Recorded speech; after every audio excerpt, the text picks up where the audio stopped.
आज हम डिस्कस करेंगे third ventricle and the lateral ventricle. This is a diagram showing the all ventricles of the brain. These two are the lateral ventricle.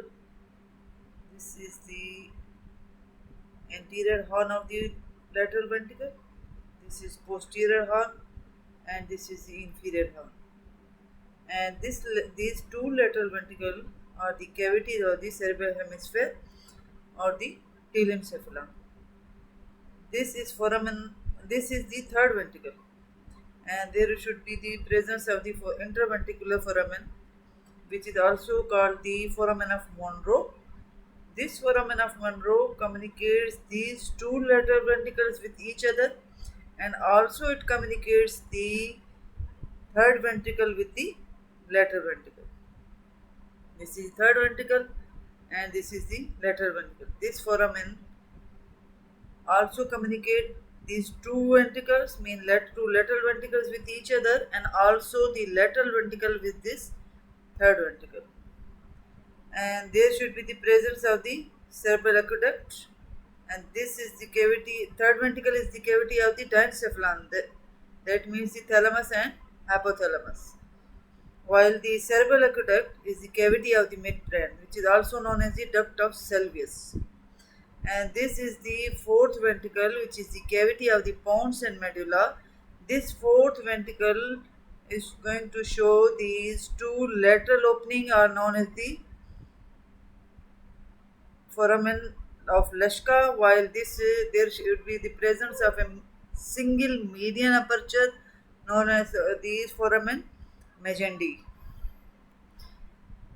Now this diagram show this is the telencephalon, means cerebral hemisphere, and these two are the cavities which are known as the lateral ventricle, and these are the cavities of the cerebral hemisphere or the telencephalon. And this is the third ventricle. This red appearance shows the presence of the thylakoid, which secretes the CSF. And this narrow cavity is called, and this third ventricle is the cavity of the diencephalon, which includes the thalamus and hypothalamus. And this is the cerebral aqueduct or duct of Sylvius, which is the cavity of the midbrain. This is also showing the fourth ventricle, which is the cavity of the medulla oblongata, pons and medulla oblongata. And this red appearance shows the presence of the choroid plexus. And this in the center, this opening is known as the foramen of Magendie, and these two lateral openings are known as the foramen of Leschka. So the CSF, which is formed by these thylakoid, circulate and then passes through these two or three openings into the subarachnoid space, and then finally it drain into the superior sagittal sinus. From the superior sagittal sinus, this is the superior sagittal sinus, and it by the thylakoid it absorbed into the subarachnoid space. This is the circulation of the CSF, and this fourth ventricle below it is continuous with the cavity of the spinal canal known as spinal cord known as the spinal canal. ये सारा जो मैंने आपको बताया इसमें all over पूरी brain की cavities थी. ठीक है, अब हम आते हैं अलग अलग जो हमारी डिस्कशन है आज की, lateral ventricle and the third ventricle. पहले हम डायग्राम पे डिस्कस करते हैं, फिर पीछे लिखे हुए पे आ जाएंगे. अगर इस डायग्राम को आप देखते हो, ये जो ब्लूइश कलर की कैविटी है ये है हमारी थर्ड वेंट्रिकल. पहले हम कौन सी कैविटी डिस्कस कर रहे हैं?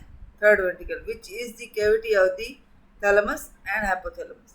There should be presence of thalamus and there should be the presence of hypothalamus. यहाँ से ये दोनों हटाए गए और ये जो ओपनिंग आपको नजर आ रही है interthalamic adhesion. Thalamus are 2 in number which are connected by interthalamic adhesion. ठीक है, तो यहाँ से वो एडिशन पास होती है. इस साइड पे एक थैलेमस होगा, दूसरी साइड पे इस ओपनिंग की दूसरी साइड पे दूसरा थैलेमस होगा. ठीक है, और ये इंटरवेंट्रिकुलर फोरामेन है.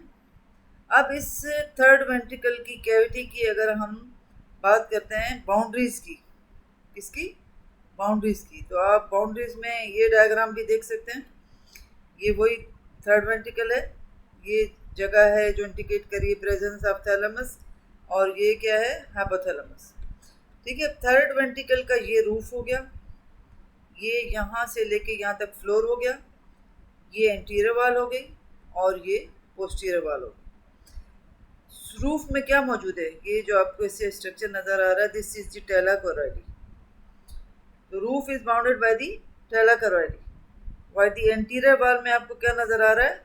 Lamina terminalis which connects the anterior curvature with the optic कियाज्मा।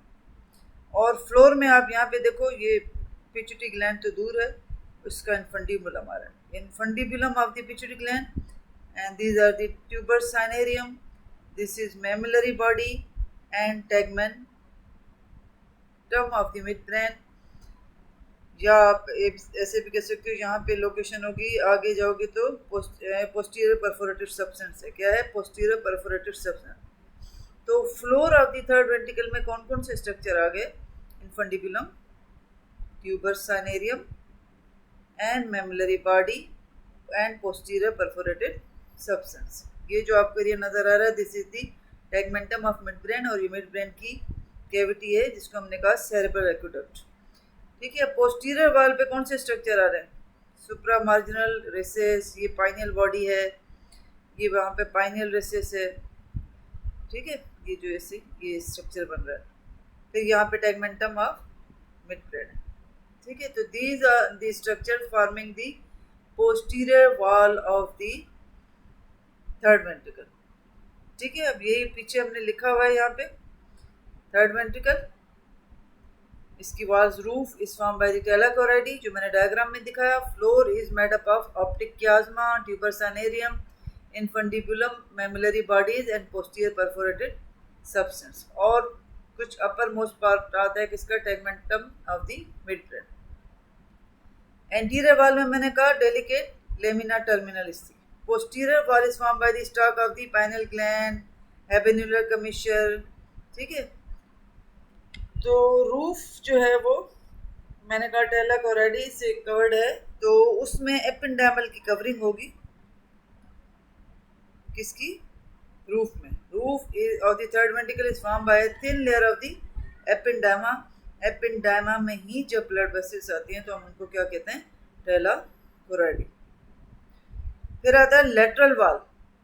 Lateral wall of third ventricle, अब ये एक डायग्राम मैं आपको दिखा रही हूँ आगे, ये है थर्ड वेंट्रिकल। ठीक है, ये थर्ड वेंट्रिकल की जहाँ मेरा लेजर पॉइंटर है, ये इसकी लेटरल वाल है। अब आप यहाँ पे इसके देखो, लेटरल वाल के साइडों पे दोनों तरफ पड़ा हुआ है थैलेमस। थैलेमस को अगर हम देखें तो ये थैलेमस की मीडियल वाल है, ओ सॉरी लेटरल वाल है, और ये कौन सी है? मीडियल वाल। तो मीडियल वाल ऑफ द और medial boundary of the thalamus forms the lateral boundary of the third ventricle. ठीक है, इसमें हमने फिर यही बात की है। Are form mainly by the medial surface of the two thalami, the lower lateral wall and the floor of the ventricles are formed by the hypothalamus and subthalamus। ठीक है, ये हो गई इसकी बाउंड्रीज किसकी? थर्ड वेंट्रिकल की। ठीक है, अब आते हैं हम किस पे? तो इसमें थर्ड वेंट्रिकल आपके पास कौन सा होगा? ये टू लेटरल वेंट्रिकल्स हैं, यहाँ पे सेरेब्रल एक्वेडक्ट है, तो ये जो इसके पीछे एरिया है वो इंडिकेट कर रहा है, ये जो शेड में नजर आ रहा है थर्ड वेंट्रिकल का। ठीक है, ये जो पीछे बाकायदा ऐसे पूरा ऐसे लाइट सा शेड आ रहा है, ये एक सेरेब्रल हेमिस्फीयर है, ये दूसरा, और ये वेंट्रिकल लैटरल वेंट्रिकल होगा एक साइड का, ये दूसरे साइड का, और ये थैलेमस हाइपोथैलेमस की जगह है जहाँ पे हमने ये कैविटी शेडेड दिखाई है, कौन सी? Third ventricle. ठीक है, तो अभी हमने पढ़े थर्ड वेंट्रिकल की जो इम्पोर्टेंट, सबसे मोस्ट इम्पॉर्टेंट है इसकी बाउंड्रीज में फ्लोर है। फ्लोर में हमने डायग्राम में क्या क्या देखा? ये सारे स्ट्रक्चर कौन कौन से?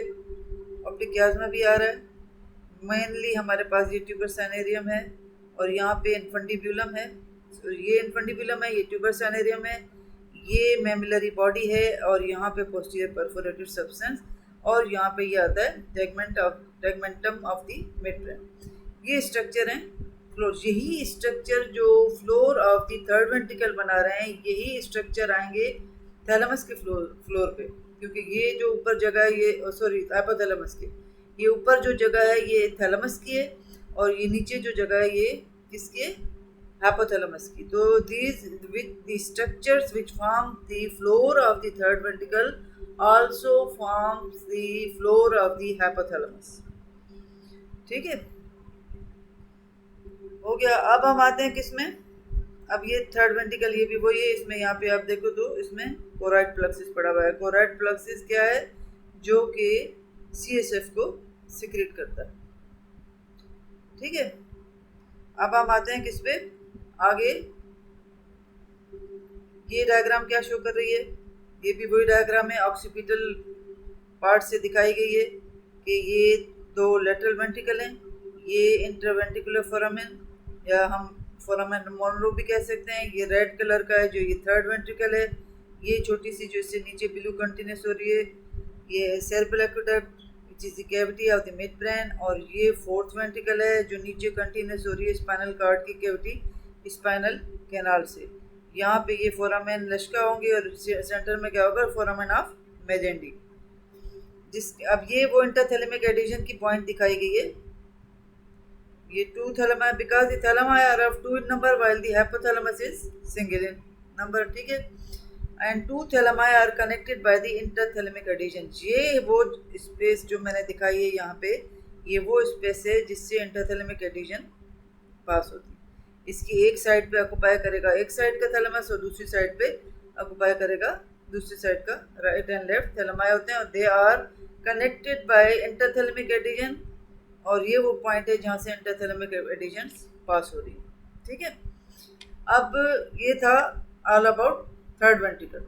अब आते हैं लेटरल वेंट्रिकल। इस डायग्राम में आप देखो ये 2 सेरेब्रल हेमिस्फीयर हैं, ये 2 cavities, these are the lateral ventricles.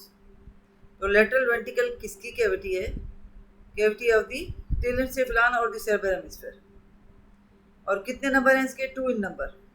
इसके दोनों दी 2 इन नंबर, इसके मीडियल और ये दोनों किससे सेपरेट हो रहे हैं आपस में, septum. This is the septum pellucidum. These 2 cavities are separated by each other with by a septum pellucidum. ठीक है, अब ये लेटरल वेंट्रिकल थर्ड वेंट्रिकल से कम्युनिकेट करती है थ्रू दीज 2 इंटरवेंट्रिकुलर फोरामेन, ये जो एक ये और एक ये। ठीक है, ठीक। अब आते हैं किस पे, अब थर्ड वेंट्रिकल हम डिस्कस कर रहे हैं किसको, लेटरल वेंट्रिकल को। थर्ड वेंट्रिकल को हम डिस्कस कर चुके।